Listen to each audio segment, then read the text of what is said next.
Considerada um dos alimentos mais nutritivos entre os vegetais, a quinoa está caindo no gosto popular também por causa do seu alto teor de proteínas. Originário de países como Colômbia e Peru, esse grão está sendo estudado pela Universidade de Brasília. Os pesquisadores estão testando diversas variedades da quinoa para encontrar alguma que se adapte melhor ao clima brasileiro. Vamos conferir?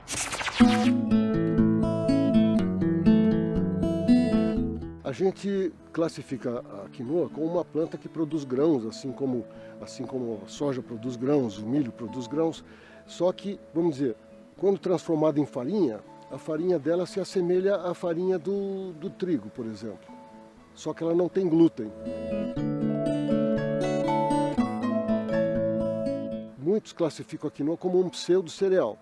Por quê? Ela não pertence à família dos cereais, mas produz um alimento que se compara em qualidade ao dos cereais.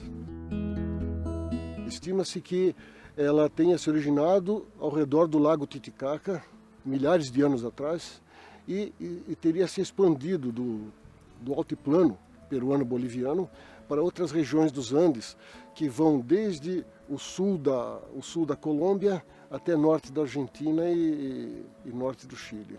Quando nós trouxemos para o Brasil, a nossa preocupação era que a quinoa não fosse adaptar aqui, porque lá é muito mais frio do que aqui, pela altitude. E, no entanto, ela se adapta. E, na verdade, ela pode ser cultivada em vários ambientes. A gente trabalha com dois pontos principais, que seria produção e melhoramento. Para ter produção, precisa ter melhoramento. Além da produtividade, também vai buscar qualidade e resistência. No caso da quinoa, nós temos aí trabalho de campo com o pré-melhoramento, né, e já partindo para o melhoramento. Aqui a gente está testando 12 genótipos diferentes de quinoa. A gente fez uma seleção por diferentes características da planta, né, que a gente está procurando. Uma delas é a altura da planta, precocidade, tamanho de panícula, cor do grão. Essas 4 cultivares que a gente está testando dos Andes, também elas têm umas qualidades boas, pouca quantidade de saponina, são precoces e a gente está testando se elas podem se adaptar a essas regiões do Cerrado brasileiro.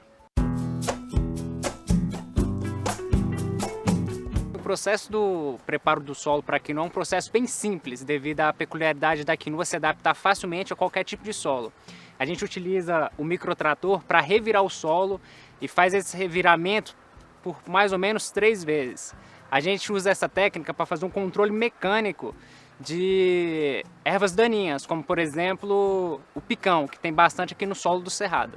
Nesse plantio em específico aqui da quinoa foi utilizado o NPK, que são minerais, né, nitrogênio, fósforo e potássio, que enriquecem o solo e de uma forma ou de outra faz uma correção para a melhor adaptação da planta no solo do Cerrado. Devido ao nosso clima do Cerrado aqui no Brasil, em específico em Brasília, a irrigação ela é feita diariamente, em um período de horas específico, para tentar manter a umidade do solo. Porque sabemos que o clima aqui de Brasília é bem seco e há uma difusão, uma perda de água ascendente. A quinoa já tem resultado tanto no laboratório, a questão de germinação, né? Que é muito importante você ter uma alta germinação. E a questão de adaptabilidade também, a gente percebe que diversos materiais, né, estão se adaptando bem às condições do cerrado.